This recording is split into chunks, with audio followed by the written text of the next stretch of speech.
All right, I want to share with you the impact my sabbatical had on me. I took 11 weeks off of ministry this summer. And when I entered into that sabbatical, I knew I was drained. I was just at the end of myself, and I'm like, I need this so bad. Usually Meredith and I take a really nice vacation every other year. And this sabbatical allowed us to take 3 really nice vacations over 11 weeks. At the end of the first one, which we went up, it was at the end of man camp, which I went to, and then we went up camping up in Northern California at Murray Falls, then went to Sun River, then came back. 3 weeks of the sabbatical were done, and all I remember when I drove past the church on Granite Creek was, man, am I thankful not to be going back yet because I'm not ready. And there was a sense that ministry, as I was doing ministry, is just unsustainable. And so I'm asking myself, is this because now I'm older? I turned 60 last April, so is that what's going on? I was just confused, and I remained confused for the first 8 weeks of the sabbatical. It seems as though I was not hearing from God directly. I was just kind of going along. And but in the 8th week, after our second great vacation up to Montana, came out of that, and I realized that God had a message for me. And the message was, Fred, you have allowed yourself to fall more in love with the church than with Jesus, with me. And it's just like, wow, and I don't know, there's something about ministry. Ministry is very enticing. It's addictive.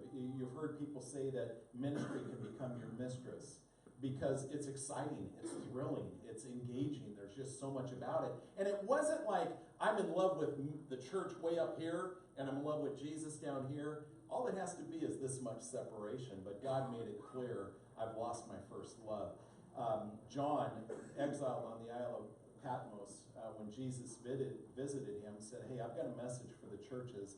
Write this down. This comes from Revelation chapter 2. To the church in Ephesus, these are the words of him who holds the 7 stars in his right hand and walks among the 7 golden lampstands.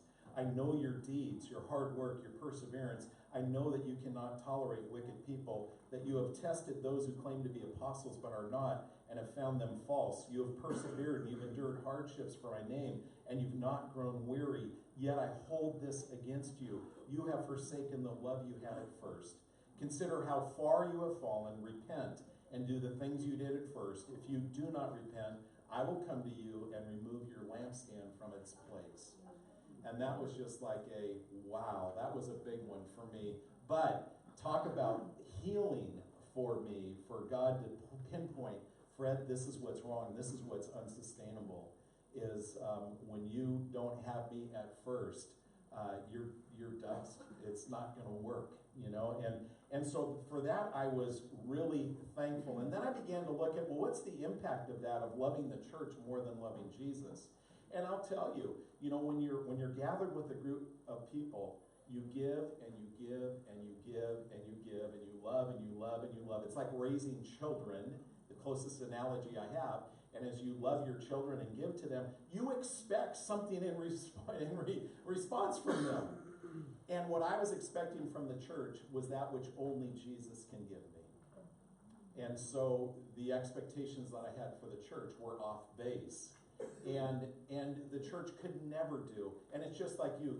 There's the love, the affirmation that you need, that God has for you. There's only one source. The source is not going to be found in your job, your career, your spouse, your children, your possessions, or anything else. It's in Jesus and Jesus alone. And it's amazing. As a pastor, I never thought this would happen. I've preached on this. I thought, falling in love was some huge vice or something. But that's what happened to me. And I realized then, after that, I began asking, okay, well, Jesus, what do you want now? What do you want from me? And Jesus made it very clear. There was 2 things specifically he wants of me. First, he wants me to be a shepherd. He wants me to be a shepherd. And the story that came to my mind was Peter. After clearly not loving Jesus and denying him multiple times, when Jesus restored him on the seashore there, And he said, Peter, do you love me? So Jesus saying, Fred, do you love me? Well, yeah, Lord, you know that. Well, feed my sheep. Do you love me? Yeah, of course I love you. Well, take care of my sheep. Do you love me? Yeah. Well, feed my lambs. You know, and it was just very clear that God wants me to be a shepherd. That's what he wants for me. That's what he's got. Second thing is he wants me to lead the people of this church to his vision for church, his great commandment, which we find in Matthew 28. And that was referred to this morning by Aichi. He said, then Jesus came to them, all authority in heaven and on earth has been given to me, therefore go make disciples of all nations, baptizing them in the name of the Father and of the Son and the Holy Spirit, and teaching them to obey everything I've commanded you. And surely I'm with you always, even to the very end of the age. What Jesus was doing in me on my sabbatical is saying, Fred, you need to put me first. And Fred, you've got to get very laser focused on making disciples, baptizing them, and teaching them. Nothing else matters. Nothing else matters. And so, wow, I'm thinking about all this. And then I'm thinking about, whoa, this sabbatical is going to be over. I got to re-enter. And I started thinking about, with about 10 days left to go, about re-entering. And the more I thought about coming back, the more excited I got. I just got so excited about coming back. Like the excitement one gets of going to a brand new job. You know, how you get all excited. In fact, that night before, I could hardly sleep, and I woke up way before the alarm clock. It's like, I get to go back to work today. I get to go back to church. And it's as though the same feeling as though I maybe resigned from Gateway and got another job at another church, that feeling of going there. And honestly, when I returned on August 17th until now, I have entered in as a brand new pastor. And I know this, a brand new pastor, when he starts a job, what he's going to do, he's going to make observations. What's going on? Let me get a feel for this place. Before he does anything, he's going to know, where's this church at? And that's what I've been doing for 3 months. I've been asking, what are we doing? Why are we doing it? How are we doing it? What's the fruit of that? What's going on? And I've been trying to understand, this is where the church is. And I want to share those observations with you. I have 8 of them. The first observation I have is that we have a church that exhibits extreme generosity. Extreme generosity. I look at our giving, and mind you, I don't know what any individual gives. So whenever I want to get statistics or numbers on this, I've always got to go to Gretchen. But I realize that giving to this church is extremely healthy. Our cash balances are solid in our general fund and our global impact and the local impact and benevolence. I mean, it's extremely healthy. I asked Gretchen, I just said, Gretchen, how many people in 2016 have contributed to Gateway? And she ran a report, and she said, Fred, 294 individuals have given to this ministry. And I compared that to our mailing list, and basically 75% of the people at Gateway give. Now, in church work, that's astronomical. That's huge. Because you always hear that 20-80, 20% of the people do 80% of the work, 20% of the people give 80% of the money.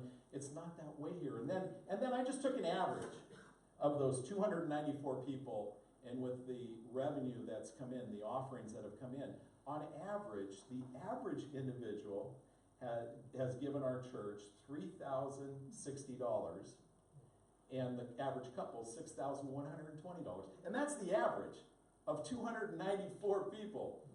Now, I guarantee you, not everybody is able to give $3,000, many less, but many more.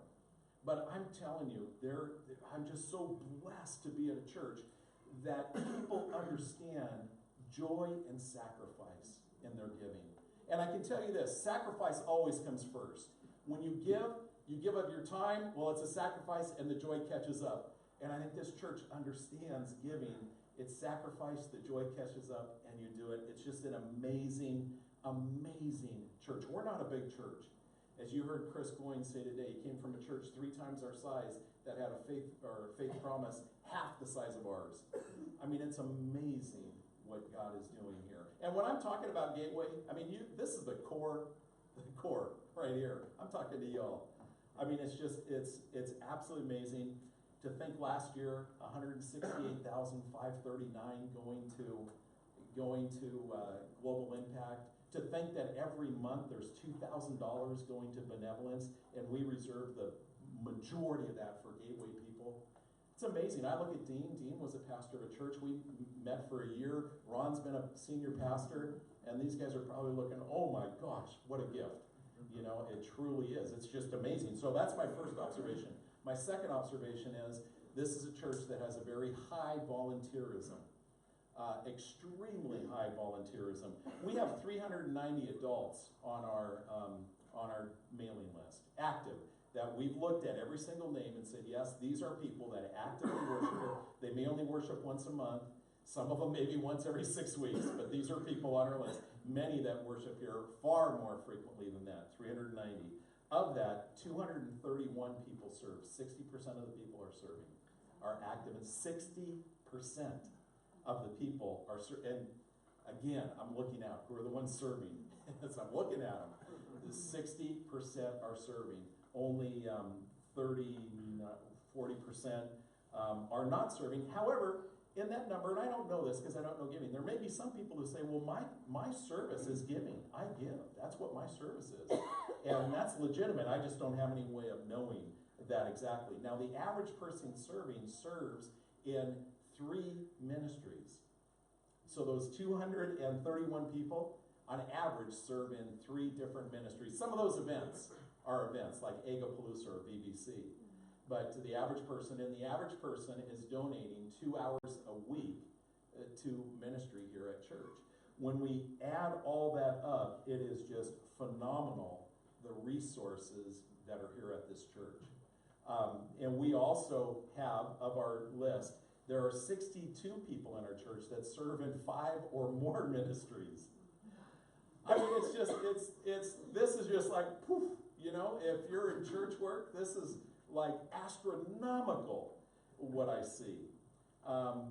So my third observation, if I look at the DNA of who Gateway is, of the people here at Gateway, I would say this, is that the people here are loving, they're kind, they're generous, they're faithful, and they're involved.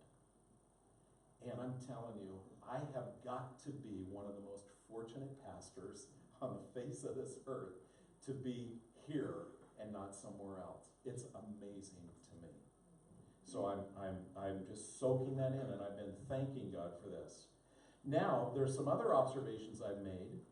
As healthy as those are, there's some observations I made that I'm not sure are all that healthy.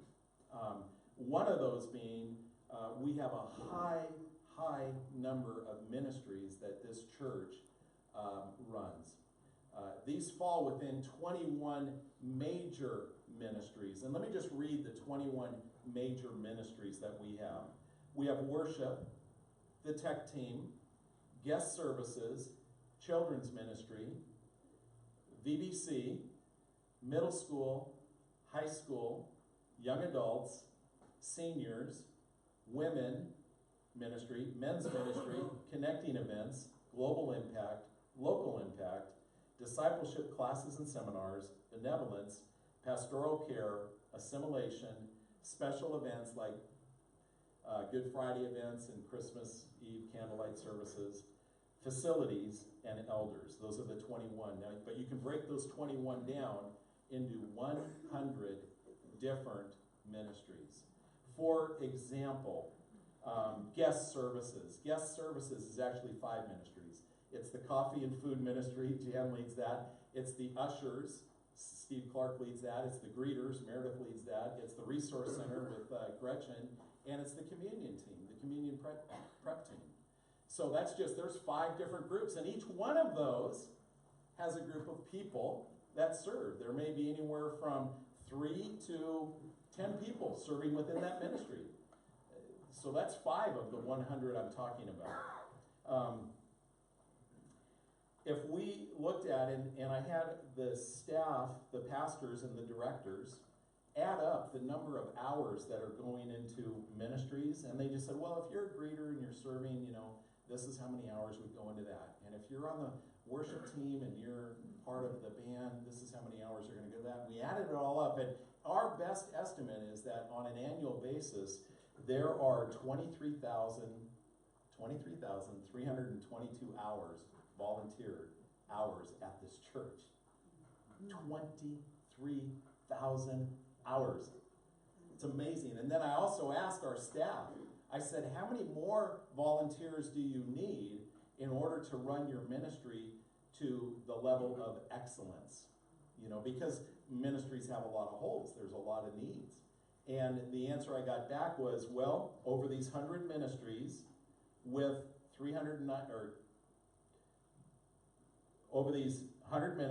231 volunteers donating 23,322 hours, we need an additional 12,225 hours. If we could get our people to donate another 12,000 hours, every single ministry we got would be run with excellence. And I got a problem. And I've heard from some of you. I've heard, you know, Dean with prison ministry, Fred, we need more people. We've got other jails to go to. Can you make an announcement? Can you do something? Sue Machado, Fred, seniors ministry is busting, man. Can you do an announcement? Can we get more people? Dan Verinsky, I saw him the other day on Sunday last week, and I go, how you doing? He goes, oh man, I need another computer operator back there. We're really hurting. I need to get another person. Talk to Amy, and Amy's like, oh man, children's ministry. We need to get like 9 more people devoted to each one of our classes that'll be willing to commit on a high percentage of every week. At Ron Marsh, oh man, I need middle school helpers. Man, we've been decimated. I need a lot of people. You know, and it just goes on and on and on. And what I'm saying, when we're that involved in serving, where does that come from? Answer, it doesn't. And if you've been getting a vibe from me like, I'm sorry, I can't recruit for you because I feel kind of embarrassed going to the people giving as much as they are and saying, hey, can you just give a little bit more? So there's something going on there. Okay, observation number 5. We have declining attendance. Perhaps you've seen that on Sundays. What we do is every weekend there's a count. Steve or Doug take that count and we add it up. But during the course of a weekend, we know how many adults are here. We know how many children are here. We know how many teenagers are here. On Sunday night, we know how many young adults are here. And then during the week, we know how many people show up on Tuesday night. We know how many kids show up on Wednesday night. And so we just tally that up for the week. Now, at the end of the first quarter of 2016, January, February, March, as of April 1st, we were ministering to 529 people every week. You know, 529. 6 months later, we looked at what is it as of October 1st, now after the third quarter. We are ministering to 420 people. There's 109 fewer people at Gateway today than there was 6 months ago. 109. You know, and we know of families that have moved to other towns, to other cities. We know of people that have gone to other churches for various reasons. Today, on average, in the chapel, there's 250 adults, which represents about 2/3 of our adults are here. If everybody came all at once, there would not be an empty seat.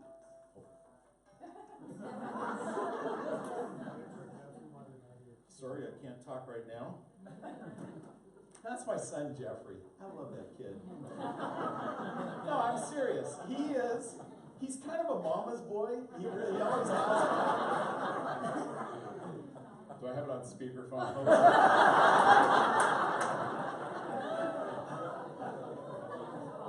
But he always calls me, and it's usually for 2 minutes. Hey, Dad, just checking in. How you doing? Oh, I'm good. You know, okay. Okay, we'll see you later. Bye. Love you, Dad. And hangs up. I mean, it's just, yeah. Okay, so we've got a declining attendance. We've got ministry demands that are huge. So now our pool is shrinking. Number 6, we have an open back door. We very conservatively estimate that in the past 3 years, we've had 927 visitors come to Gateway. On average, about 6 a week. Today I met more people. First time I've ever met them.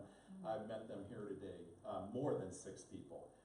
We've retained 12% of them. About 115 people over 3 years have retained. So a lot of people are testing the water. They come once or twice, they're gone. Now, some people are from out of town. They might be your relatives coming to church, and we got that. I understand. I met somebody's daughter today from Gilroy, and she's not looking for a church, but I just noticed that there's an open back door, and it's just like, that's concerning. However, I'm looking at what the Lord is doing, and the Lord is saying, Fred, I'm going to send people to a church that they're going to get a shepherd. And if you're not going to shepherd them, I'll go send them somewhere else, And so you see what God's doing here. And not only me, but the staff I lead. I want our staff to be a shepherding staff, but anyhow, a little bit more on that later. Number 7 observation is we have an aging demographic. I know of young families that have moved to North Carolina, Pennsylvania, Texas, Colorado, Idaho, Sacramento. We think of Angel and Carrie Marin, the Palmers, the Matt and Kira Argot, the Ashleys, the Von Annans, the McLeans, the Picanos, the Poncatos, the Pelks. And they go because home ownership here is almost impossible for a young family. And the perceived idea of just how liberal this area is, it's got to be easier and better to raise kids in a different state. And we know of more young families that are telling us the same thing. Yeah, we gotta move on. And so we're aware of that. And you can look around, and there's fewer young families being spotted. By the way, the young families are the future of the church. They are the absolute future. And so, nationally, we know that millennials and young families are increasingly becoming non-participants in local churches. We know that as a national trend. We observed that to the 10 churches we went to. We did not see a lot of millennials. However, I went to the U.S. Census of 95066, just this area code, and there's about 2,060 homes that have children under the age of 18 living at home.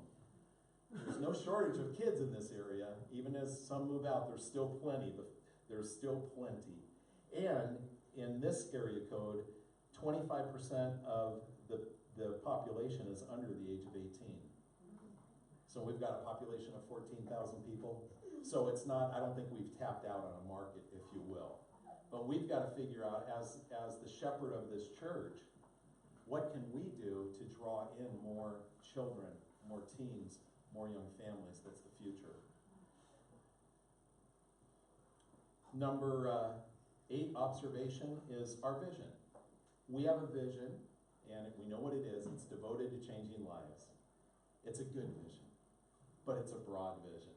It's a very broad vision. And when you have a vision that broad, almost everything can fit within it. We can look at 100 ministries. By the way, all 100 ministries are good ministries. All 100 ministries have people with great passion behind them. And when these ministry ideas come to me, wanting to be well loved by my church, it's real easy to say yes to a lot of things. Sure, we can do that. Yeah, let's do that. Sure, we can do that. Not realizing the cumulative effect of that, and not really seeing exactly what is the life change. What are we looking at? In my mind, we've never clearly identified what is the changed life we're looking for. It's very clear. Jesus says, "Go, make a disciple." We have never even defined what does a disciple look like. What is a disciple? And there's a lot of different definitions that could be given to that. But we lack, and this is on me, lack that laser sharp focus of knowing what is the end result. What are we going to consider a win? And it's more than just somebody raising a hand to accept Jesus. It's a lot more than that, because it's going to involve that person who says, I am putting Jesus at the absolute core. We had one in church today. We had Aichi.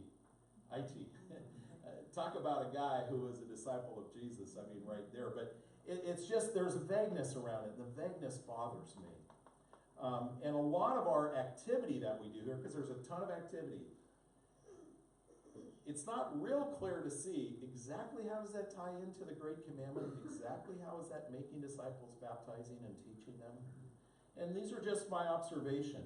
And the vision, Jesus talked to his disciples. He had all but one die as a martyr for the vision he gave them.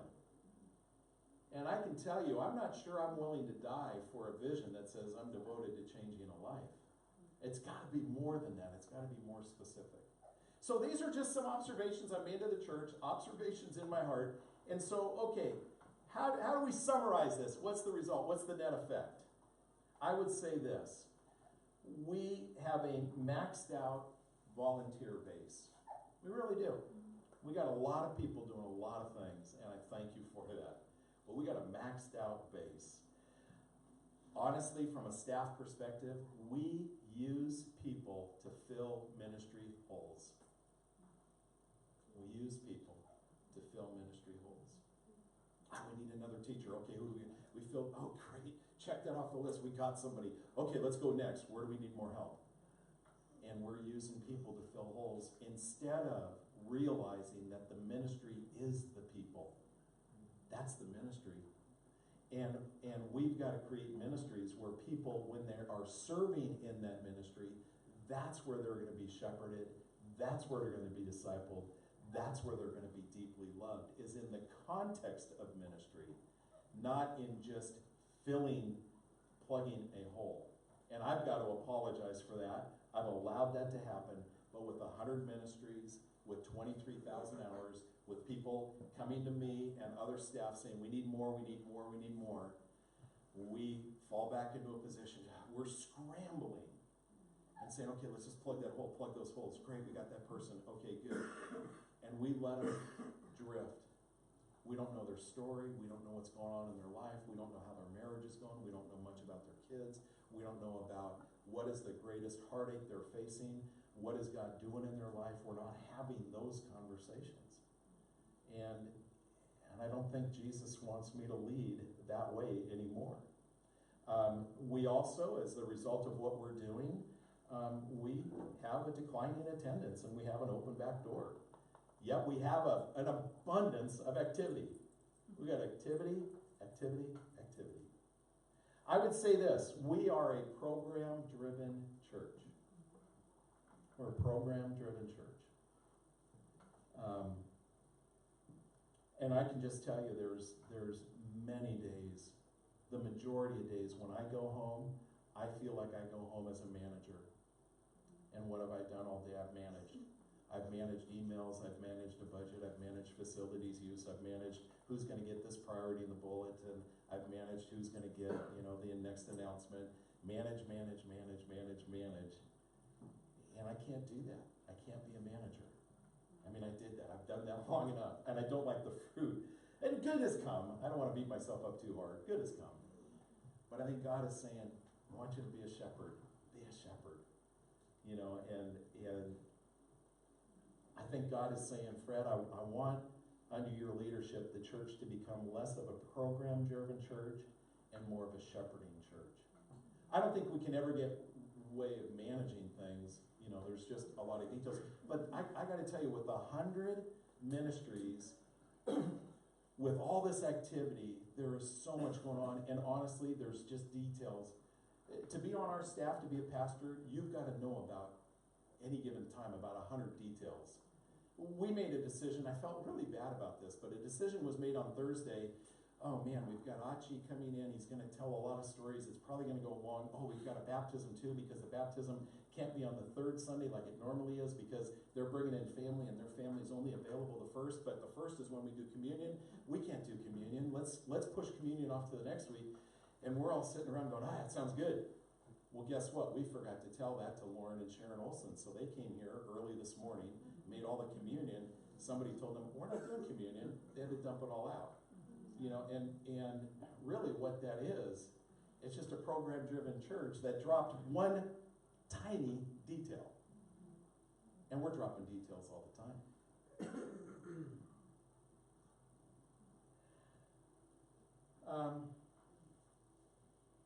I think we have an opportunity to paint a really clear picture of what is a disciple. What is the heart of Jesus want to get at? And hey, Jeff couldn't get a hold of me, so he's trying to.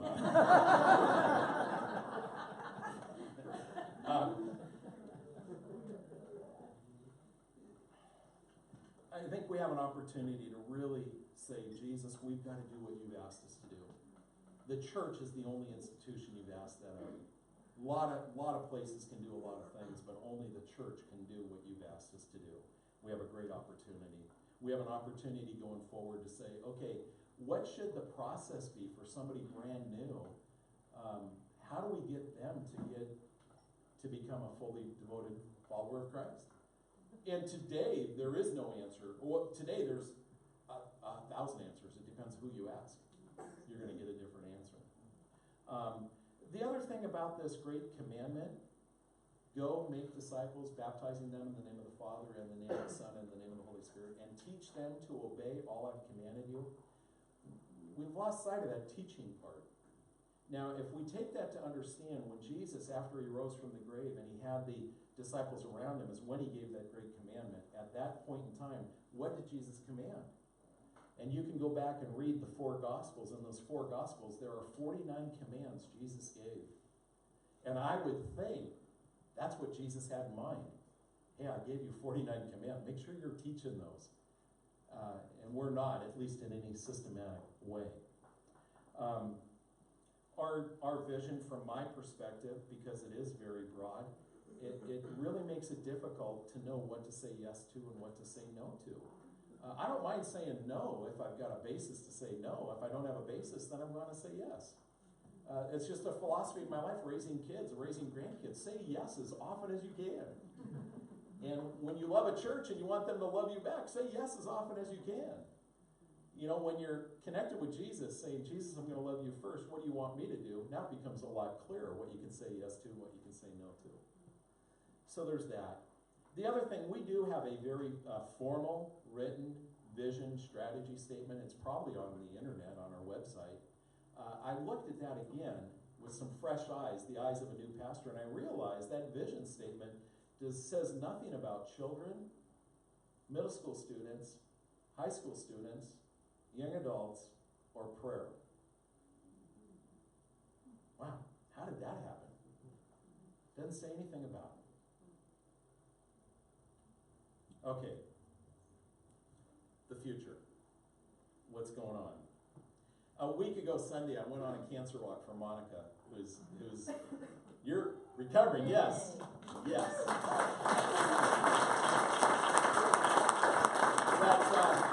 I knew it was in downtown San Jose. That's all I knew. And somebody had said, when you park under the freeway. It's a good place to park. We had no idea where we parked. And so we parked at a place, we had no clue where we were. And we were going to go walking to, I don't know where, but somewhere where there was a bunch of people on a cancer thing.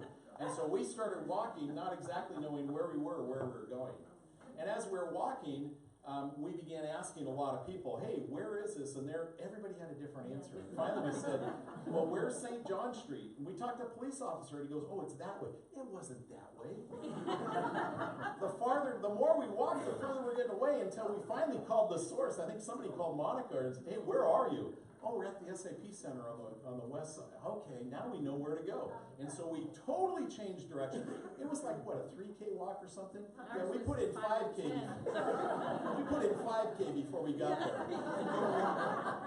And I share that because in a church, it's the same thing. If you're going to go somewhere, you got to know, where are you starting? Where are you right now? And then where are you going to go? I think that where you want to go, I think Jesus has made it clear, at least for me. Fred, be a shepherd. And I'm going to need help with that, because if you know me really well, you're going, really? Fred, a shepherd? But also, lead people in this Great Commission. I know where Jesus is sending us. I know where we're at. So I think that's a good thing. I think we must refine our vision. Not change it. I think it's just a matter, instead of being this broad, let's make it like this broad. Let's refine it. And I think that's what we're going to be asked to do.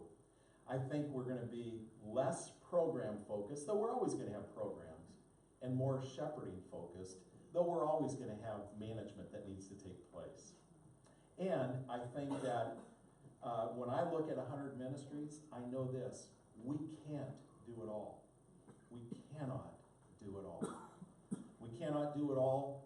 When we built ministries on a church of 539 people, or whatever that number is, being here every week, with 23,000 hours going in, with people leading those saying, I need another 12,000, but instead of 539 people, we only have 420. We just can't keep doing what we're doing. And plus, a lot of what we're doing is this vision, and we got to come to this vision. We just can't keep doing it.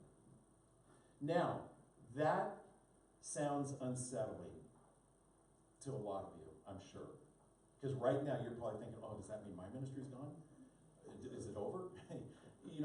Because I know this, you're doing it because you've got great passion for that.